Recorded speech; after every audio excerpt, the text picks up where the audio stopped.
Hello, welcome to another episode of Tune In with Gab.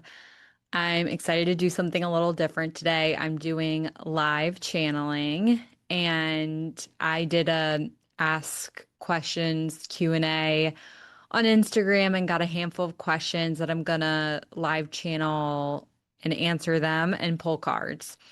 This week in astrology is exciting because we have the new moon in Aries this Friday.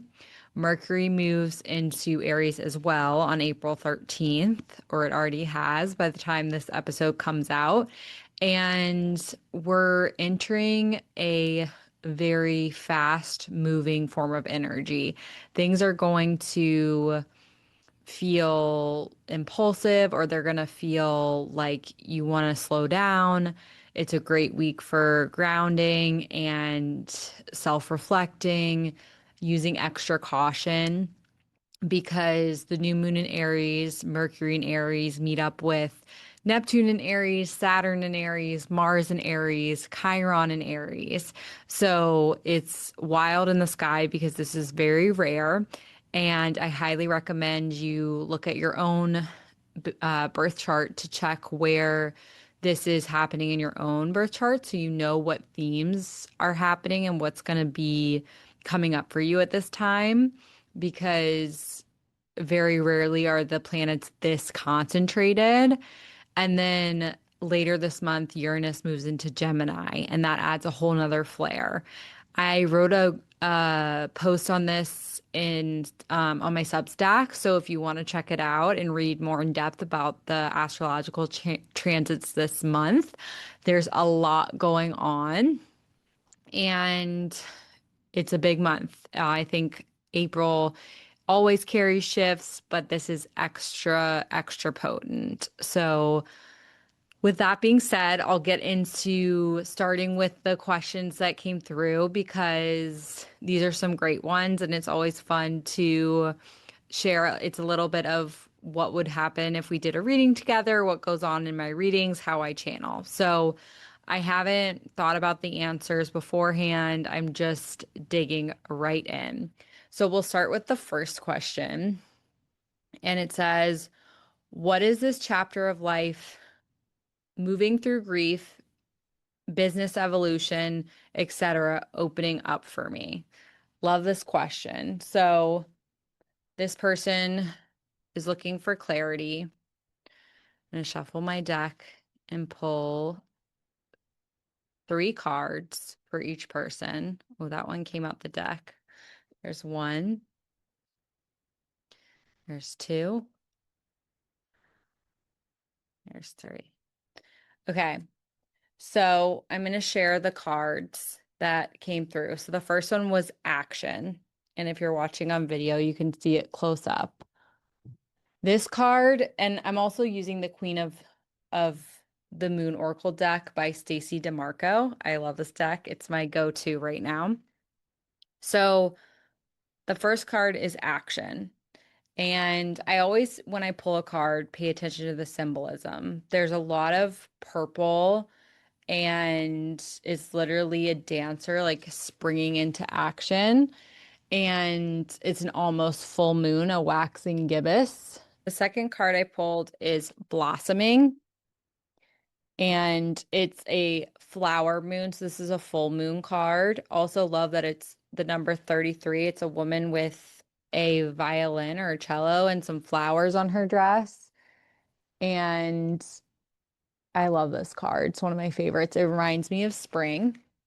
And then Blue Moon, the unexpected, which is also one of my favorite cards. Two people sitting in the shadows. And what I think this message that's coming through is saying is this experience of grief and pain is asking you to open your heart and trust what's coming up.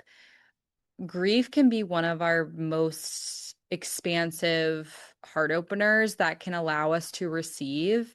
And it's so painful. So I'm so sorry for your loss too, because grief is literally one of the most painful things that any human goes through. It's one of the most painful emotions we experience.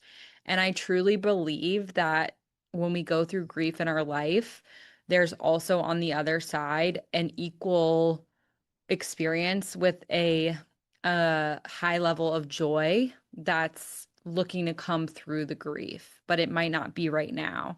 So what your guides are saying is this is opening up something for you. It's breaking you open so you can come back together in a different version of you. And that version of you is a higher version of you that's calling in your dreams. And sometimes when we have to go through these painful experiences, there were walls up or energetic blocks up that we couldn't see. And grief almost gets us into a really vulnerable space where those walls can come down and you're able to then allow that next evolution of yourself to come through. But without this painful experience, it would have been a different path. It would have might have taken a longer time. And when we have grief or a loss, it also is part of kind of how things are meant to unfold for the other people involved in that loss and in your life. So things happen the way they're meant to at the time exactly they're meant to. And you might not be able to see that right now, but there was a time and a kind of a purpose to how things are unfolding, but also when they're unfolding. So your guides want to remind you that you're on the right path and they see your pain, they see how hard this is for you, and they're asking you to trust kind of what I said earlier, that something so joyful is coming. I also feel like this is connected to a relationship. Like there's a new relationship that wants to come through. And part of this grief is opening up your heart, um, even though you can't see how or why, but this is connected to allowing that love and that relationship in because it's back to that vulnerability and allowing yourself to receive. And when we go through grief too, it's almost like you don't care as much about things that don't matter. You realize when you go through loss, whether it's a breakup, a death, a job loss, a friendship loss, it's like you realize what's important in life. So I almost feel like this is also calibrating you to understand what's important in life and what isn't important anymore. Like you almost are like, I'm just going to focus on what really matters. And it's allowing you to simplify your life. And this unexpected card that I showed, this for me is the relationship card, like not just any relationship, like long-term relationship or a significant partner or a soulmate or like true love, like because it's a once in a blue moon kind of love. Like this card is literally the blue moon. So you're gonna find once in a blue moon kind of love, and this is breaking you open for that. And then with business, I feel like this also, because in your question you asked about business evolution, I'd say that this version of yourself that you're becoming is all encompassing to business. It's all encompassing to letting this relationship in is a full up level that may not feel like it right now because up levels are painful. And I'm also getting like if and if you're listening to this and you haven't listened to my quantum leap episode, definitely go listen to that because it feels like this is about also having a really hard time before you go through a quantum leap. And I talk about in that episode how up levels are usually actually really hard, but people expect them to be like this like glow up, but sometimes it's like breaking apart to then become a different version of yourself. Kind of like in movies when they go through, I think of Elle Woods, like the Elle Woods vibe. It's like she breaks up with Warner and she throws her chocolates at the TV and she's depressed and then she's like goes through her feelings and then she's like, I'm gonna go to Harvard and show him and he'll take me back. And in that journey she finds herself and creates a whole new identity and actually finds her husband, who's played by Luke Wilson, So that's the energy I'm getting for you right now. It's like, this is really painful. You're falling, life feels like it's kind of falling apart and and you're trying to pick up the pieces, but there's a bigger story and there's light at the end of the tunnel. So again, like, I know this is so hard and I'm sending you so much love and um, just healing energy. And I hope this message gives you hope because there's so much good coming for you. And yeah, your guides are with you. And thank you for submitting that question. So the next question is, I'm planning on moving to Houston in the next few months, but I'm scared because I'm totally starting over. New life, new career, new everything. How do I know if I'm making the right decision? Love this. Okay, so starting over everything is so brave and courageous. I love when people do that. I did that in 2017, moved from Boston to Chicago, only knew my brother, shout out Trevs, and built like my whole life here knowing no one and like met friends and built a career. So doing that is so scary and courageous. Like so many people can't do that. So kudos to you. Okay, I'm shuffling the cards. Ooh, this one fell out. Um, Another one. Pulling three cards, one more. Okay, love this. So the first card that flew out the deck is patience. And there's a red balloon on there if you can see it. It also says green corn moon. So, and the red balloon for me is a symbol of you're on the right path, you're on a higher path. So this move is definitely about your highest path and it's encouraging you. It's saying you're on the right path. But with that being said, you might have to have patience. Like once you get to Houston, don't doubt your decision once you get there. Like if things aren't unfolding exactly how you want, you might have to have patience in how things are unfolding and make sure that you're trusting yourself and that you because you chose this decision, you might be tested and you have to have patience through those tests because the universe loves to test us when we make a courageous decision to say, okay, how much do you trust yourself? And it's not in a mean way of like saying like, oh, now you're being punished or tested, but to prove to yourself and your self-trust and your intuition. And I'm getting this is definitely on your highest path. The next card I pulled was self-reflection, which is a girl like looking in the mirror. And I think that with this card, it's definitely about trusting your decision, number one, but then the self-reflection, like this is an opportunity to reflect before you make any decisions. Like moving there to Houston on a clean slate and then pausing and reflecting and being like, what direction do I want to go? What job do I want to get? What career do I want to move forward with?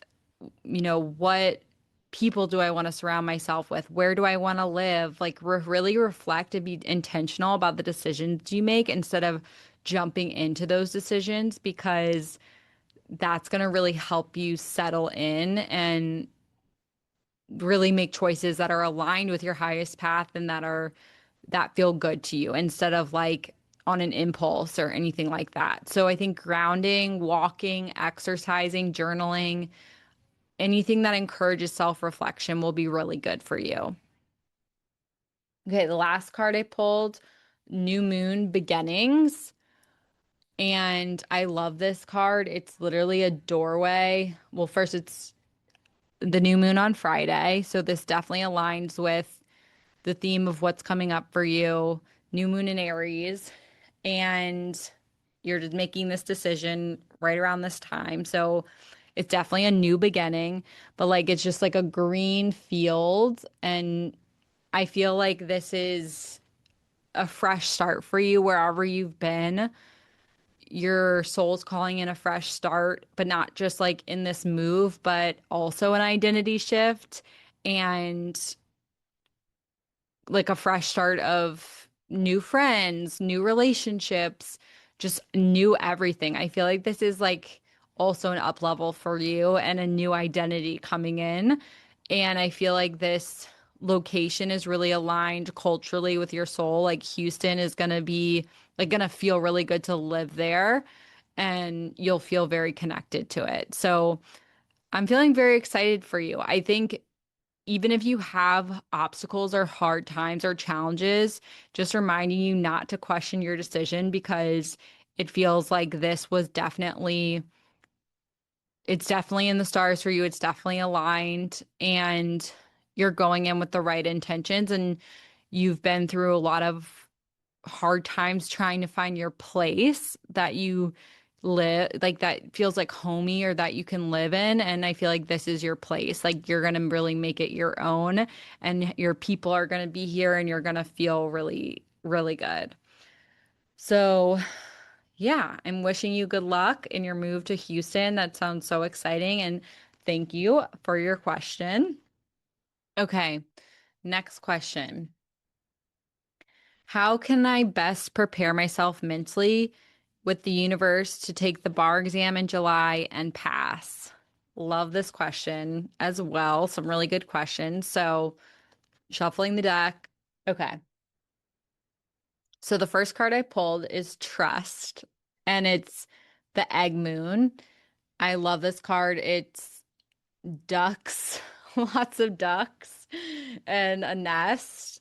And I think that this is a great sign because it's like the universe is asking you to trust that everything's working out for your highest good. So, regardless of if you pass or not, it's for your highest good. And just focus on what you want to have happen. Like, if you're really wanting to pass, part of it is trusting and believing in yourself. I feel like that's half the battle is because you can take action to study, of course. Like this is with anything in life is we have the things we can control like our actions, our beliefs, our how we show up, controlling ourselves. And then the rest is the other half is the universe and taking inspired action is our part. And then the universe is co-creating with us and delivering with us. So part of it is up to us and the rest is we're leaving it up to God or the universe and you have to trust that everything's working out in your favor.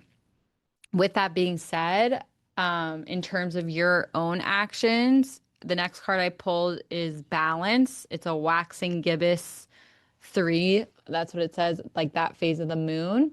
And with this card, it's asking you to balance your life because what I'm getting is that with studying, you have to make sure you're not just studying all the time because that's going to drive you insane and you'll burn out, but also balancing with like enjoying life and living. And you also have to leave enough room to study and balance like your social life and your relationships and that part of life as well. So you don't want to go too far in the either direction. So just make sure you're leaving yourself enough time to exercise and for your mental health, even when you're studying, because you can go overboard if you're really worried about it and like you want to be energized and feeling good for the test.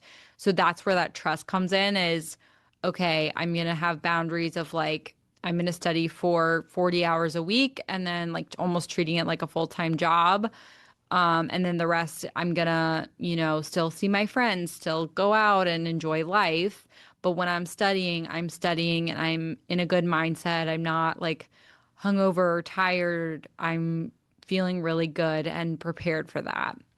And then the last card I pulled is the Path, which is a great card to get for this. Um, and it's a ladder into a little like window in the sky. It's one of my favorite cards too. So this is definitely part of your highest path, taking the bar, becoming a lawyer. I'm saying it's looking good for you, that it's in your highest path to do well on the bar and you're smart and that this is just a test of trusting yourself, believing in yourself, and not self-sabotaging. That's what I'm getting is like if you can show up as your highest self in this and not self-sabotage and know you're worthy of this and make sure you're taking care of yourself and studying, then it's definitely bound to happen and it's looking good, I'd say. So, good luck on the bar and so exciting. I feel good energy for you, and I'm sending you good energy for taking the bar. Okay, last question. I'm gonna shuffle again. Where'd my deck go? Okay, shuffle. Okay, the last question is, which will end on high vibes. Will summer be fun and full of relaxing slash positive energy? Love this one because summer is one of my favorite seasons. I mean, who doesn't love summer? But also a Gemini, born in June, so I'm hoping summer will be fun. Let's see what this has in store for this person. First card. Oh, okay. This is interesting. Fear. That's the first card. Okay, let me pull the next one. Oh, action and protection. Okay, let's see. So, fear card. This has me laughing. I don't know why, but because it's like I'm like, oh, this is like a positive energy question. And I'm like, oh, we pulled the fear card. So this card has a lady with a cage and a bunch of pigeons running around, flying around, I should say. Pigeons don't run. So I think what this is saying, and it's not necessarily all bad, is that don't let your fear get the best of you because I think that's what's getting in the way of you having fun and experiencing joy. I'm getting that even if things are going well, you're leaning into fear too much and you're getting carried away with your fears to the point they're getting in the way of you being present and having fun. Because there's always going to be something to worry about. As someone with anxiety, I know that. And part of joy is being like, okay, this is happening and I choose to enjoy myself. And or this could happen and I'm still choosing to enjoy myself. So this is a reminder not to let your fear get in the way of your joy and to let yourself have fun, let yourself let loose. And a lot of our happiness is up to us, and how we respond to things. So if you want it to be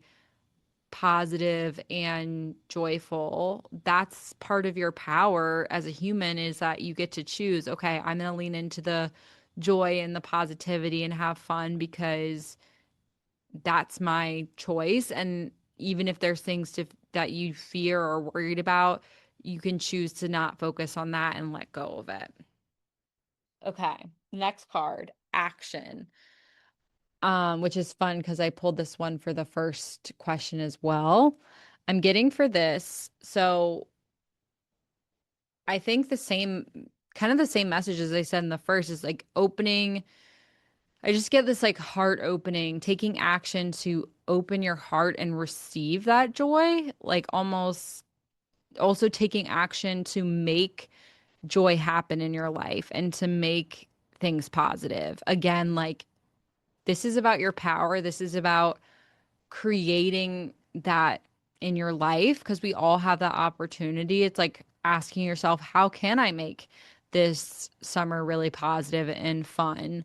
Um, and it's up to you through your actions and how you show up. And the last card is protection. I'm laughing because it's a bird carrying a human in a little nest. So maybe you need some self-care. I'm almost getting like some downtime this summer. And with these three cards, I'd say that there might be some hard things that you may go through this summer, but that doesn't mean that you can't have fun or experience joy. And taking care of yourself is also part of that. So you might need to protect your energy from things that are draining you or that feel like they're sucking the joy out of things. And it's okay to ask for, what you need or your needs, and also protection of, like, you can ask for from your spirit guides or crossover loved ones, like if you need protection. I'm wondering if there's something that you'll need some reprieve from. But overall, I'm thinking that it might not be like the most fun, carefree summer, if I'm being honest, because these cards, but I would say that it's up to you at the end of the day to choose your joy and to have fun no matter what's happening. And that's a lot of us are asked to do that in life, is because life can't be perfect, but it's like creating lemonade out of lemons, and that might be what you have to do this summer. And summer's a perfect time for lemonade. So that concludes the questions that I received. And I'll spend a few minutes just wrapping up. So the new moon in Aries tomorrow, when this episode comes out, it'll be tomorrow. And I think it's a great time to get clear on your goals because they're such an encouragement for action. And you don't want to take impulsive action, you want to take aligned action. And with we have all those planets in Aries that I mentioned, you're going to want to use that energy and that momentum to be straightforward and focused on your goals. It's the time to focus your energy. And if your energy is feeling scattered, then it's going to feel chaotic. But if you're really focused on what you're going after and you've streamlined your energy, then it's going to feel really easy to just like think of a horse like bursting out the gates. Like you're just going to be able to beeline towards your goals. So it's if you're not clear on that, then I would say self-reflection, spending time alone, and what else? We also have Mercury in Aries this week, and that's a lot of fiery communication, passion, and it's important to be aware of maybe saying things that are impulsive, bite your tongue if you need to, and also like hold back on sending that text when you're angry. I always say grounding is super helpful when we have these energies because the past few months have been that way. Like grounding is so important. And then on the world stage, because Mars is in Aries, Neptune's in Aries, Saturn's in Aries, Chiron's in Aries, and then this new moon and Mercury, it's like there could be things that unfold globally with war. Aries is a sign that's involved in war. And I just think that even if things are hard on the global stage, it's important to take care of yourself and to not get wrapped up in it, because the best thing you can do is take care of yourself and then fill your cup so you can pour out kindness and spread that around the world instead of like getting drowned in the news. To a certain extent, we can't control things, but we can have empathy and compassion and um do our part by connecting in community and serving and showing up in our purpose. Like that's the best things we can do. So this week is my biggest advice would be also like be careful, because this energy can cause like accidents if you're moving really, really fast, or people can be really aggressive when driving. Just take your time going places. Don't get caught up in the energy and use it to your highest potential by leaning into your goals and getting clear on what you want. I think that's the biggest part. So I hope that you enjoyed this episode, did something a little different, and let me know if you liked the live channeling, and I'd love to do it again because it was really fun. And I'll see you next week.